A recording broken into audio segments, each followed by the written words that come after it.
Well guys, happy St. Patrick's Day! And I released a measles video the other day on YouTube, and it was a bit of a kerfuffle with a group or in an email list in, kind of a nutrition group. So I did another video to explain to some of the people on the circulation list where I was coming from in terms of logic and mathematics and critical thinking. So I'll send it to you now. I've redacted some of the names, but you can see the few minutes I put together for the guys, and I'd love to hear your thoughts in the comments down below. Popper, very important, asymmetry of proof. You can have 1,000 pieces of associational population trend data, temporal data. It doesn't prove it. And that's kind of the point I'm trying to make, that you need experiment to actually prove things. And I think especially in this particular scenario, technical scenario. So my critical thinking class, I go through Kepner, Trago, is not comparative analysis. And this is more what I'm using for questions like we're talking about, logic and tools of discernment, if you will. So I won't go through that here. I pulled the incidence rate of scarlet fever because maybe I missed out on talking incident rates. That might have been mentioned. So I got the incident rate of it, and we've got the mortality too, the references there. Scarlet fever is important for in a comparative analysis sense. So I also took the measles incident rate from that reference. So we have that. And I'll add in the mortality in a moment. I'll try and make this really quick. So if we get scarlet fever, and I altered the graph to get it from 40s to the 90s to match up with measles, so I can make a basic point. Notifications and deaths. Very important for the type of logical analysis we're doing to note that scarlet fever vaccine was not introduced in 1968 in the UK. You know, because measles, it was. Obviously, there is no vaccine here. The trajectory of cases had been coming down. If you go back to 1900, it was up the wazoo, and mortality was huge, obviously, very serious. The antibiotics came in around here and deployed over these few years, and pretty much the game was largely over in terms of any significant mortality. That just is what it is. The incidence rate behaved in this manner. So just keep that in mind. Here's measles lined up roughly time base, and we see here there was a vaccine introduced, and indeed there appeared to be, or there was, a 2 or 3x reduction. Now it happened very fast. I think it took a while to get in the new products, but it then stayed stable for many decades, which is also interesting. You'd expect more of a response. It behaved more like scarlet fever incidence, which again, distinctly did not have such a medication regime. Now I put in the mortality here against the scale on the right, and we can see that it was down around 1 in a million or couple in a million by the time we brought in the solution. And then it rolled on and steadily dropped. But again, scarlet fever without such a thing is not dissimilar. So that's the only point I'm making. The point really is, when you've got this kind of comparative analysis, I suggest, with a huge difference in whether or not there was a vaccine and a broad similarity in the dynamics, it just means you are kind of forced to have experimental proof because you're in such a kind of nuanced scenario.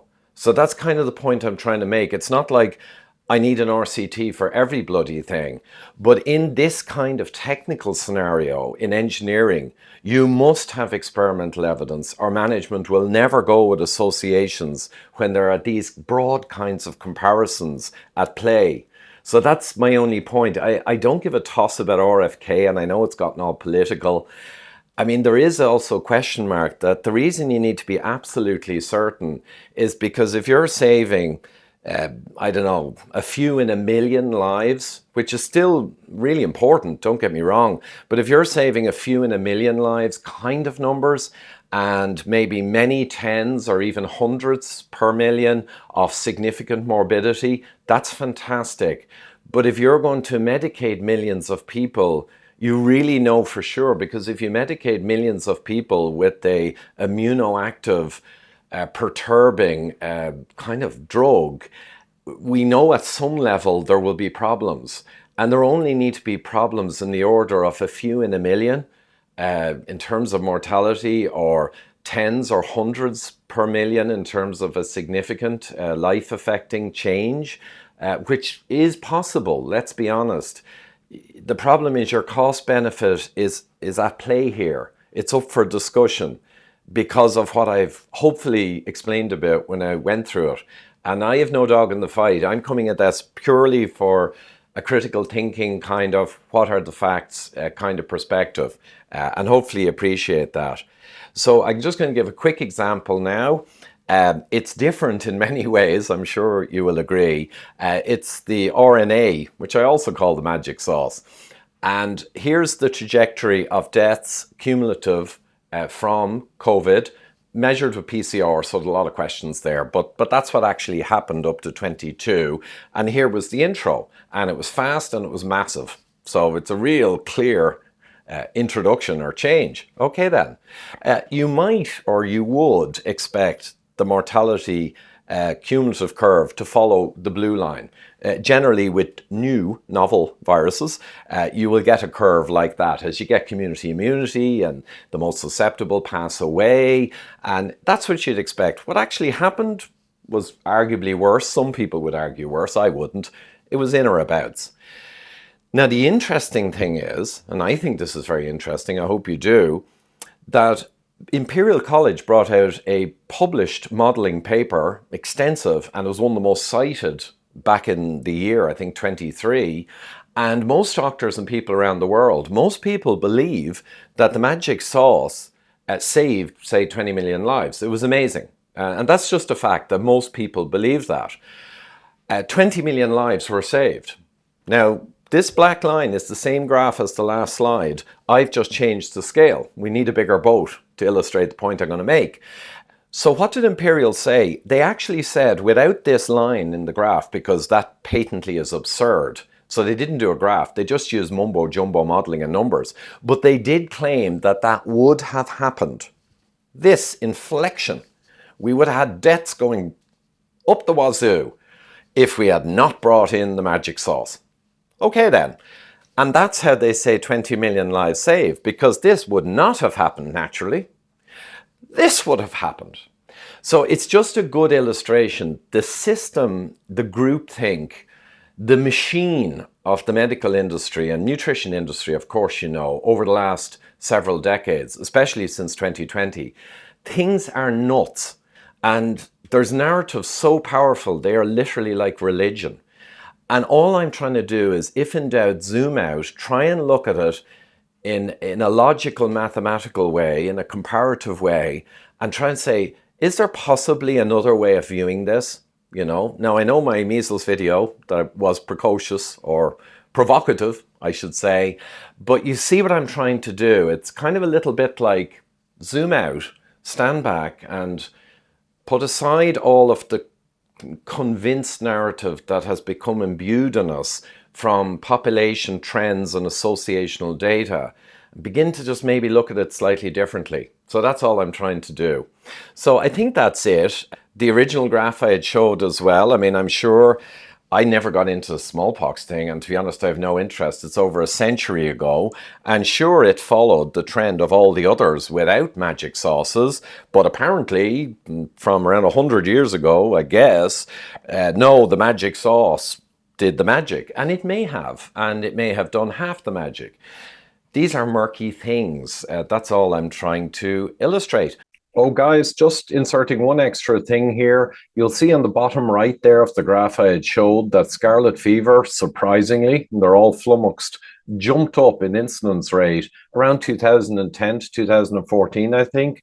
And interestingly, and I forgot to show it, but I checked it out, and measles also jumped up around 2010, 2014. So funny old world, isn't it? But again, it's just interesting. The comparative analysis even held for this unexplained kind of bump up that occurred both in the non-vaccine disease and the vaccine disease, for what it's worth, but I'm sure there's lots of other explanations. So I'm going to take a bit of time, if I can, to go through your references. But to be honest, I'm coming at it from a different angle, which hopefully I've articulated here. And it's all good, guys. Keep the discussion, keep the debate, and keep it nice. And someday we will come to the ultimate truth, perhaps. Thank you. Well, guys, there you go. What do you think? Please do comment below and have the discussion. And as I might have mentioned, I'm doing critical thinking, mental strength and resilience, very important, and weight loss masterclass, online live workshops with a bunch of extra materials I send out afterwards, templates and exercises. And the next ones are on the 20th and 21st of February, this Thursday and Friday. So that's critical thinking and resilient mind, mental strength workshops. And then the next weight loss will be on the 10th of April. So if you go to the website now, you'll see 10th of April for the next live weight loss. And I'm getting fantastic feedback on them, by the way, which is nice.